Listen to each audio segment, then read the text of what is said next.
Hello again, everybody, and welcome back one more time. This is the Diabetes Control 6 Steps to Gaining Complete Control Over Diabetes course. This is video lesson number 7, step number 3. We're working on changing your diet, and this is part 3. We're going to train you on how to balance your omega-6s and your omega-3s. So, understanding omega-6s and omega-3s. Why is this important? Meal planning omega-3s, omega-6s come from your diet. Everything in plant form that you eat contains omega-6s. And omega-6s, when they enter your body, they come on to an acid called arachidonic acid. And when they come in contact with that acid, it causes them to become very inflammatory, which means they cause a massive amount of inflammation in your body. Well, you can't really avoid omega-6s because it's the vegetables that you really do need in your diet that are important, and therefore you can't avoid it. They're part of it. So, common sources of omega-3s then are, and this is what the experts show, is flaxseed is supposed to give you 132% of your daily minimum requirement in 2 tablespoons, or 3.19 grams and 74.8 calories. Also, walnuts are supposed to give you 94.5% of the daily minimal requirement. That actually doesn't work out that way, and I'll show you shortly why that is. But if it's salmon, you do get 61.2% of your daily minimum requirement from a 4-ounce fillet. And, of course, sardines, you can get 55.8%.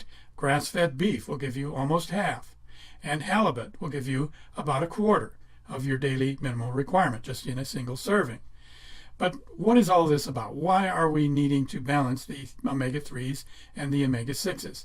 The experts say we need to get at least half as much omega-3s as we do omega-6s on average every day. So, in this chart, you notice in the right-hand column, it says omega-6s.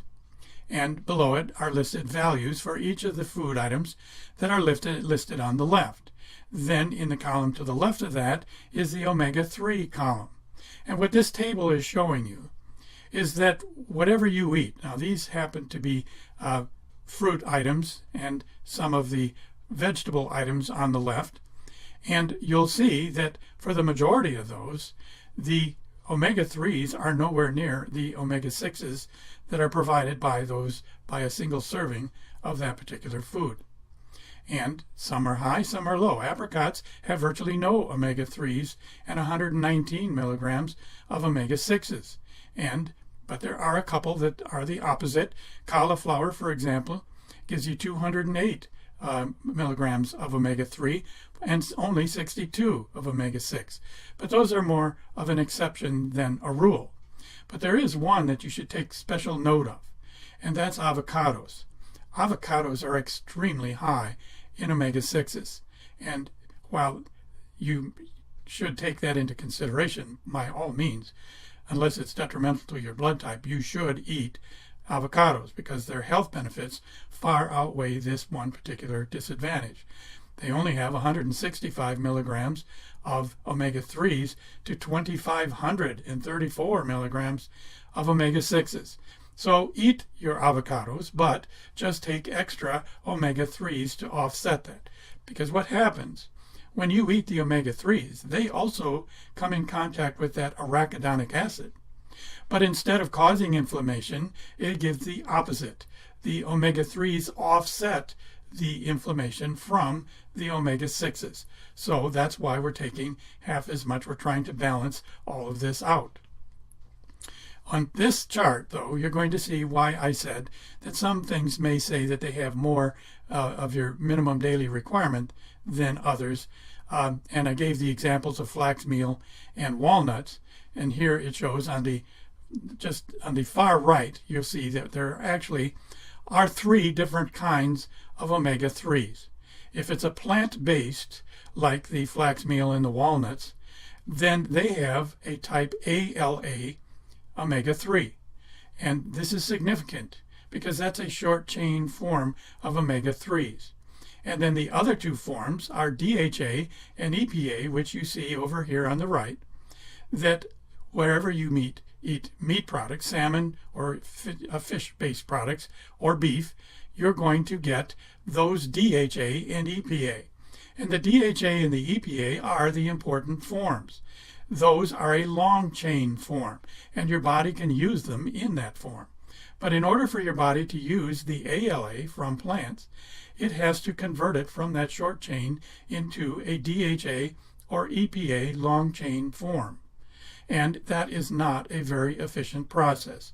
In fact, some experts say that less than 5% of that ALA actually makes it into DHA and EPA. So when you see comments and claims like we gave, where 132, almost 133% of your daily minimum requirement is met by just a couple of tablespoons of flax meal, it really doesn't work out to that in the long run. So your focus is going to be on DHA and EPA. So you're going to need a minimum of about 1,000 milligrams of EPA every single day and about 500 milligrams of DHA every single day in order to offset the omega-6s that you're likely to get in your diet on an average day. And if you do that, and if you go online and you buy the Ultra Omegas, as I buy, which has 500 milligrams of EPA and 250 milligrams of DHA in it, I just take one in the morning and one at night, and I don't have to worry about balancing the omega-6s or the omega-3s. It's covered. You're automatically covered. No matter what you eat during the day, it's highly unlikely that you're going to be out of balance. But you do have to read the labels once again. Supplements of fish oil, which is usually what it's called, come in what are called international units, IU form. They rarely have any DHA or EPA in them, and they rarely ever show the values for EPA or DHA on the label if they do have any. And it's a completely different world. There's no conversion for international units of fish oil to EPAs or DHA. It's usually cheaper forms of fish oil, and you're not going to get any benefit from them. So it's extremely important. Read the label. If it doesn't list the DHA and the EPA values, and you can't easily get to your goal of 1,000 milligrams of EPA and 500 milligrams of DHA, then don't buy it. Just keep looking, because it's out there. So again, the Ultra Omega form is typically about 500 milligrams of EPA and 250 milligrams of DHA. So you can see that doubling that is going to give you what you need, and you aren't going to have to worry about omegas anymore. Just be sure you do it every single day. All right, fiber. We talked about fiber in previous videos and how it's a very important factor for controlling your LDL cholesterol, but it's also very important for your bowel health. Again, the beneficial balance is highly dependent on fiber. That is the food that your epithelial cells, those cells that make up the lining of your intestines, feed off of. They have to have fiber and vegetables in your diet in order for them to be fed and to remain healthy. But remember, we had talked about in the other video on resolving cholesterol issues naturally, that it's LDL cholesterol is produced by your liver. It's dumped into your bloodstream every day, more than you need, and your HDL collects it. It brings it to your liver. It dumps it into the liver puts it into the bile fluids, and the bile fluids are pumped into the small intestine to do a couple things. One, it helps get rid of all the excess LDL cholesterol, and two, it helps you digest proteins and fats.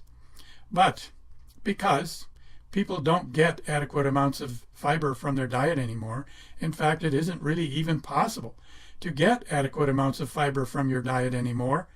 And if you don't, then nothing is going to capture that LDL cholesterol along with other waste products that your body's trying to get rid of.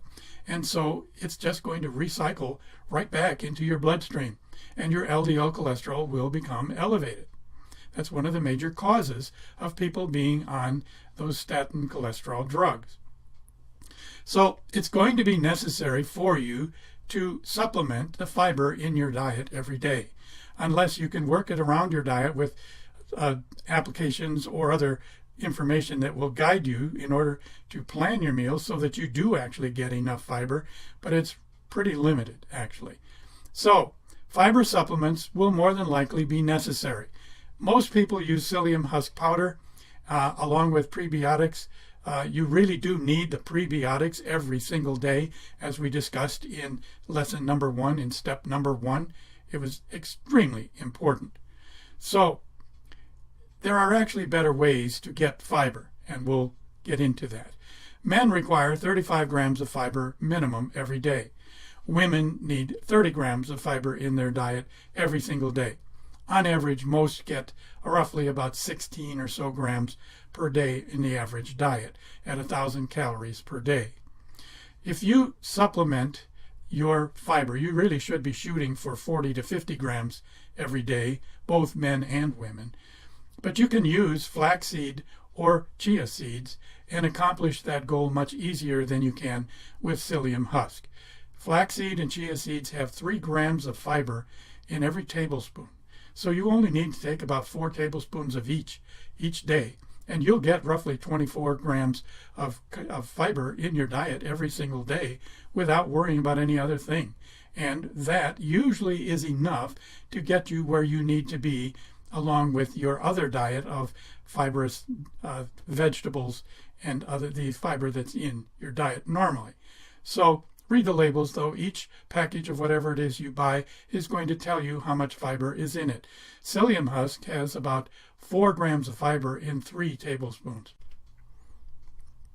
So now, go to lesson number 7, part 4. And in this lesson, you're going to be challenged to apply everything you've learned in this video series.